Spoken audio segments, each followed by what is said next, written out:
Hi everyone, Assalamualaikum. Yes, good morning. So, for this video, gagawa tayo ng moton korma. Yes, napakasarap na ito at paborito ng aking mga kiddos.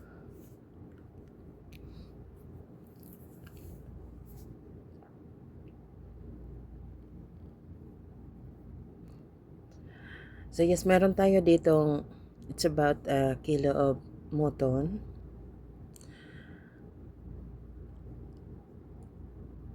At syempre, prepare muna natin yung ating onion.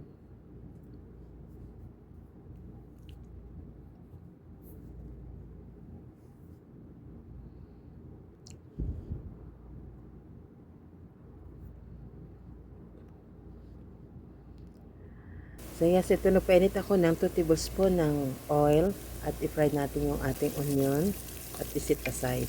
At ito yung magpa-fry tayo ulit ng garlic and ginger at lagyan natin ng whole garam masala.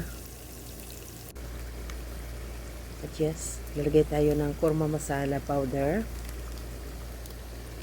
Available naman po yon sa supermarket. Kung ayaw nyo nang gumawa ng sarili nyong korma masala, meron available na nabibili sa supermarket.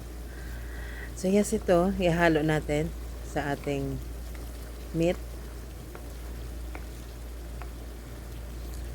hanggang mag dry yung ating pinaka tubig dito sa ating meat. Saka natin siya lalagyan ng tubig or beef broth. So yes, nag-add pala ako dito ng cayenne powder at paprika.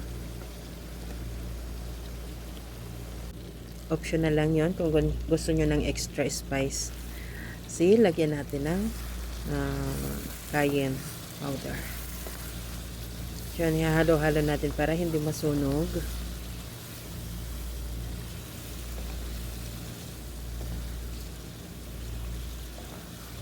Kasi kapag umibabaw na yung oil dito sa ating gravy, lalagyan na lang natin siya ng tubig o kaya beef broth o chicken broth.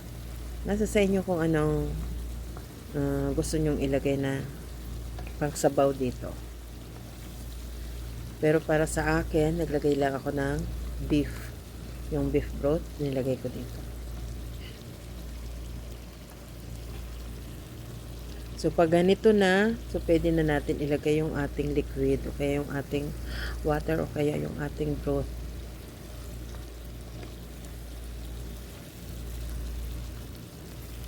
At, syempre tatakpan din natin siya hanggang sa maluto at lumambot yung ating karne, yung ating beef. So, yes, ito na nga. Parang medyo malambot na, parang ganito nakadry yung ating meat. At maglalagay tayo dito ng yogurt at yung onion na fried natin at counting nuts.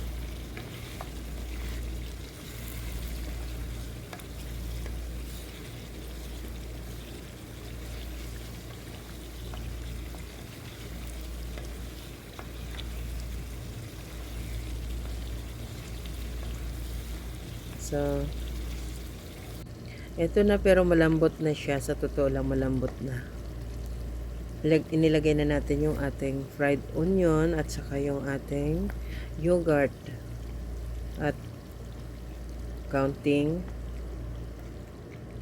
cashew nut. Isama nyo na yung i-blend doon sa sa yogurt yung ating fried onion at saka 10 pieces ng cashew nut. At yes, ready to serve na siya. Ayun, napakasarap. Sana nag-enjoy kayo sa panonood.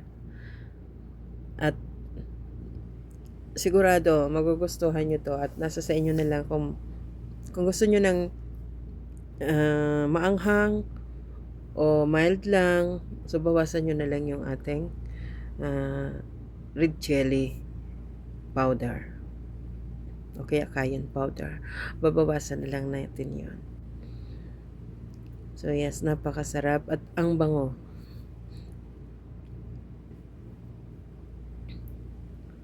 Sana nag-enjoy kayo at napakasarap ng ulam na ito at mapapa-extra rice kayo, kaya mapapa-extra tandoor o kaya naan at patira o parata. So napakasarap. Pwede rin sa pita bread.